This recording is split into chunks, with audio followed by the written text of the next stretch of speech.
çalışmamız uşaqlar. Hatırladarsınızsa iş dəftərinizdə 76-cı səhifədə buna oxşar çalışmalar biz də eləmişik. İndi bu çalışmanı burada eləyəcəyik. Gəl Fatimə qızım. Əvvəl mənə deyə görüm 80 millimetr neçə santimetr olar? Çevirəndə. Hə? Kimdə ya? Neçə? 8. Deməli, sən neçə sant olur? Bax, 20 mən çəkdim. Yəni, özüm hazırlamışam. 1 santını çəkmişəm. Deməli, əlavə neçə çəkməlisən ki, 8 olsun? 2.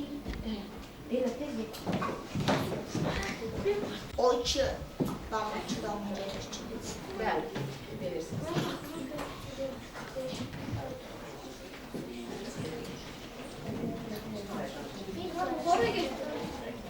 Cəmi neçə oldu? Gəlin sayalım. 2 daman təbii ki 1 santimetr. 1, 2, 3, 4, 5, 6, 7. Deməli, neynəyəcək qızım? Gətir, tez ol. Biraz qızım. Bax, xəttin üzərində. Baxın. Xətkeşlə verir. Qulaq asın. Dəftərinizdə uşaqlar, bax, bu damanın üzərinə qoyursunuz.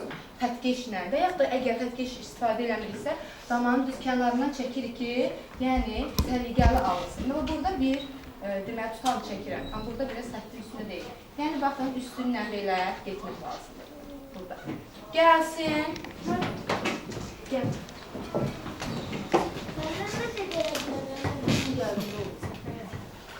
Hamını çox istəyirəm. 12 santimetr bir deməli, xət çək.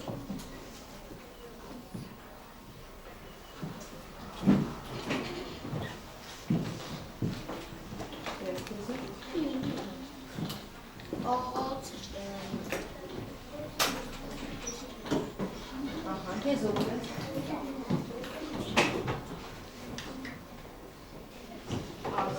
Doğru. Yaxşı. Baxın, uşaqlar sonra görənlər. Davamından uşaqlar belə çalışma təbii ki, evə də verəcəm. Evdə işləyəcəm. Uşaqlar, bugünkü dərsimizdən əldə etdiyimiz nəticəmiz odur ki, uzunluq ölçü vahidlərindən hesablamalarda və demək olar ki, bütün ölçmələrdə istifadə olunur. Testi də onsuz da işlədik biz, yəni testini arada işlədik. Ev tapşırığımız nədir? Evdəki əşyaları ölç və dəftərinə yazın. Bir də uşaqlar, iş dəftəri səhifə 76-da nömrə 2-ni işləyəcəksiniz. Oldu uşaqlar? Yaxşı, qalxmanınızı ayağa.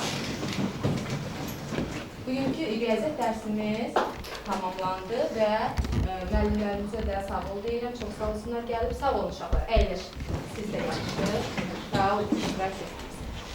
Buyurun müəllimlər, yəni nəsə qüsurunuz, ya sözünüz varsa, valideynlər olur. Uşaqlar.